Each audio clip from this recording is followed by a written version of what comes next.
कुर्मी संप्रदाय पालिले बांदना पर्व कुर्मी संप्रदायर यह हूँ पारंपरिक पर्व यह हाथी लेखेन पर्व भी कह जाए। यह पर्व को 3 दिन धरी पालन करती कुर्मी संप्रदायर लोके। प्रथम दिन गोठ पूजा बा अंडामड़ा पर्व देहुरी गोरु गोठरे गोटे अंडा पूजा करती। पूजा परे पूजा अंडा को गोरु गोठ को मड़ाई था जार गोरु अंडा को प्रथमे माड़े तांको घरे लक्ष्मी प्रवेश करती बोली विश्वास रही। द्वितीय दिन गोवर्धन पूजा बा गुहाल पूजा।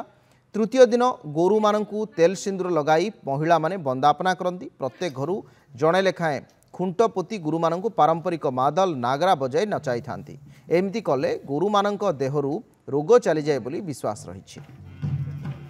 आमर महंत मानकर एटा होची सबुठार बड़ पर्व।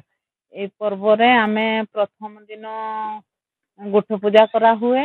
से दिन गाई बलद मानकु गोठ जो पूजा होता है सेठी नेकी अंडा मडाती। तापर दिन आमर गोवर्धन पूजा गुहाड़ पूजा कही था। से गुहाड़ पूजा दिन पिठा करी कुकुड़ा बड़ी दे सबु किसी गुहाड़ पूजा करा जाए। यदि एपरी भाव में आमर गाई बलद मान सेवा करवा तेल सिंदूर दे झोटी दे ना सेवा करवा तेरे आम गाई बलद सबुदिन भलरे रहिबे। लोक को एकत्रित हो गोठे देहरी पूजा करे। अवशिष्टांश को जो अंडा रही जाए ताकू गोरु मड़ा जाए। गोरु मड़ेवा द्वारा आउ घर को लक्ष्मी प्रवेश कले बोली आमर ये अच्छी परंपरा रे। तेणु ताकू नाच गीत सहित घर को सब लोग जाती एवं खुशी हासी खिया पिया करी आसंती।